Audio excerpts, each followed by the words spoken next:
मानस का रस भरत चरित्र episode 13 voiced by Avinash Chand Pathak.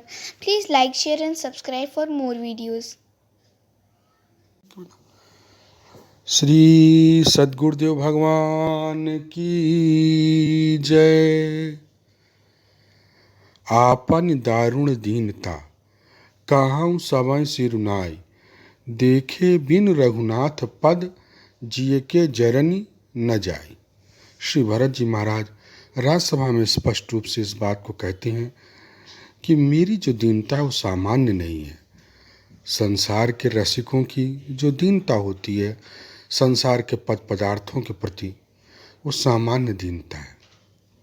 सामान्य जीव सामान्य दीनता को भोगते हैं, परंतु भरत जी की जो दीनता है वो दारुण है, क्योंकि जीव को अपनी पूर्णता की जो ललक है, जो उत्कंठा है, जो मुमुक्षा है, उसमें जो अभाव दशा होती है और उस अभाव दशा में जो दीनता होती है वो सामान्य न होकर के दारुण हो जाती है।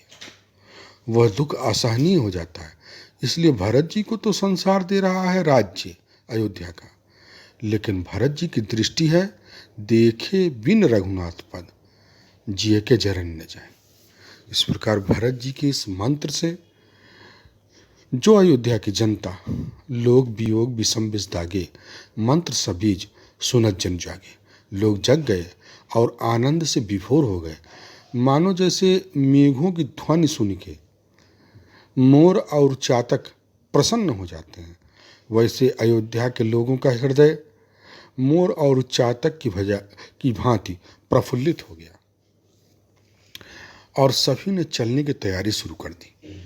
परंतु भरत जी की भावना केवल एक भावुक भक्त की भावना नहीं है, वे एक सतर्क सिपाही की तरह कार्यवाही करते हैं। वे घर जाते हैं और विचार करते हैं कि संपत्ति सब रघुपत के आही, जौ बिनु जतन चलऊँ तजताही, तब परिणाम न मोर भलाई। इसलिए भरत जी ने ऐसे सूची सेवकों की व्यवस्था की जो नगर बाज गज धन संपदा सबकी सुरक्षा कर सकें। और भरत जी ने व्यवस्था की कि जो भी राज तिलक की तैयारी थी, सामग्री थी, वो सारी व्यवस्थित हो चुकी थी। उन सब को लेकर के चित्रकूट चला जाए और वहीं पर राज तिलक किया जाएगा। इस प्रकार से उन्होंने चलना प्रारंभ कर दिया। माताओं के लिए सुंदर पालकी बनाई गई और सब चलने लगी। परंतु भरत जी ने स्वयं ये प्रयास किया कि चूंकि रघुनाथ जी, जानकी जी और लखनलाल जी वे तो पैदल ही चल रहे हैं, राज्य की किसी सुख सुविधा ग्रहण नहीं कर रहे हैं, तो मैं राज्य की पालकी और सवारी को क्यों ग्रहण करूं। इसलिए वे भी पैदल चलने लगे और उन्हें देख करके बहुत से अयोध्यावासी भी पैदल चलने लगे। इससे बड़ी अव्यवस्था हो गई, क्योंकि तपस्या के जिस स्तर पर भरत जी हैं, सबकी भावना और सबकी स्थिति वो नहीं है। ऐसे में कभी भी विवेक से न डिगने वाली बड़ी अम्मा कौशल्या हस्तक्षेप करती हैं और वो भरत जी को निर्देश देती हैं, तात चढ़ाऊँ रथ बल महतारी, होइए परिवार दुखारी, तुम्हारे चलत चली सब लोगों, सकल शोक कृष्ण ही मग जोगू। इसलिए सभी लोग इस प्रकार से असुविधाजनक तरीके से नहीं चल सकते। श्री भरत जी ने उनके वचनों को अपने शीश पर धारण किया, सिरधरी वचन और चरण सिरुनाई, और उसके बाद रथ पे बैठ करके चल दिए। आगे जब श्रृंगवेरपुर के पास सब सेना सहित अयोध्यावासी पहुंचते हैं तो निषाद राज जी को विषाद हो उठता है कि कारण कौन भरत बन जाही, है कछ कपट भाव मन माही, जौपय जी न होती कुटिलाई, तौकत लीन संग कटकाई, नहीं बिस बेल अमीय फल फरई। दो कारणों से भरत जी पर संदेह जाता है निषाद राज जी का। पहला तो एक कि सेना क्यों है, और दूसरा वे स्वयं माता कैकेयी के पुत्र हैं, इसलिए हमेशा सेना के संदेह के घेरे में रहते हैं। श्री भरत जी की इस व्यवस्था को देख करके निषाद राज ने अपनी व्यवस्था की और उन्होंने एक निर्णय लिया कि हम अपने जीते जी इस सेना को गंगा पार नहीं करने देंगे। समर मरण अपुन सुरसर तीरा, राम काज क्षणभंग शरीरा। इस प्रकार से पूरी घेराबंदी कर ली गई। लेकिन जैसे युद्ध की तैयारी होने वाली थी तब तक भाई एक छींक हुई और एक बूढ़े ने कहा कि राम ही भरत मनावन जाही, सगुन कहाँ यस विग्रह नाही। सुनिकु कह निक कह बूढ़ा, और सहसा कर पछताई मूढ़ा। भरत स्वभावशील बिन बूझे, बड़ी हित हानि जान बिन जूझे। तो इस प्रकार से सही समय पर और सही प्रेरणा की स्फूर्ति श्री निषाद राज जी में होती है। निषाद राज जी की पूरी चेष्टा अद्भुत है। लखनलाल जी के व्यक्तित्व का स्पष्ट प्रभाव है श्री निषाद राज जी पे, क्योंकि उन्हीं के उपदेशों से राम प्रेम अपनी परिपुष्टि को प्राप्त होता है श्री निषाद राज जी में। और निषाद राज जी तरह तरह की उपहारों की व्यवस्था करके गुरुदेव का दर्शन करने चलते हैं। जान राम प्रिय दीन असीसा, और भरत कहु बुझाई मनीषा। दरअसल भरत जी के विषय में ये बात कम ही लोग जानते हैं कि भरत जी का अधिकांश समय बाल्यावस्था से अपने ननिहाल में ही बीतता था, क्योंकि जो उनके मामा थे वे उन्हें बहुत स्नेह करते थे और वे उनके बिना रह नहीं पाते थे। इसीलिए अधिकांश समय वहाँ बीतने के कारण बहुत से राम सखा ऐसे थे, जैसे कि श्री निषाद राज जी, वे उनसे परिचित नहीं थे। इसीलिए भरत कहु बुझाई मनीषा, बुझाई शब्द बड़ा महत्वपूर्ण यहाँ प्रयोग किया गया है। दरअसल श्रृंगवेरपुर से लेकर के चित्रकूट तक जो वन का क्षेत्र है उसमें एक अच्छी खासी पकड़ निषाद राज जी की थी।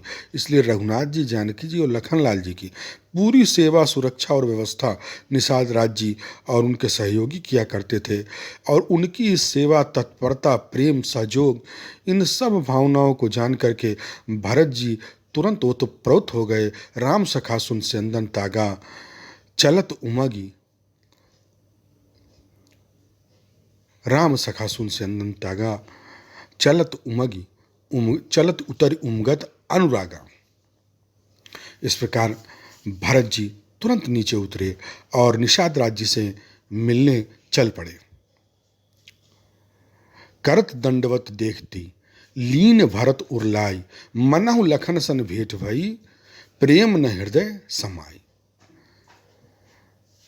बंधुओं, किसी की भावनाओं को समझने के लिए भावनाओं की ही दृष्टि आवश्यक है, और भरत जी के पास वो भावुक दृष्टि है जिससे वो निषाद राज जी की सारी भावनाओं को समझ गए।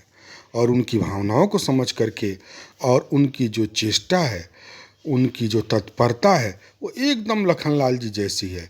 इसलिए लखनलाल जी की तरह अपार स्नेह और दुलार प्यार उन्होंने किया, क्योंकि कपटी कायर कुमति कुजाती, और लोक वेद बाहर सब भाती, लेकिन राम की नापन जबहि ते, और भयो भुवन भूषण तबहि ते।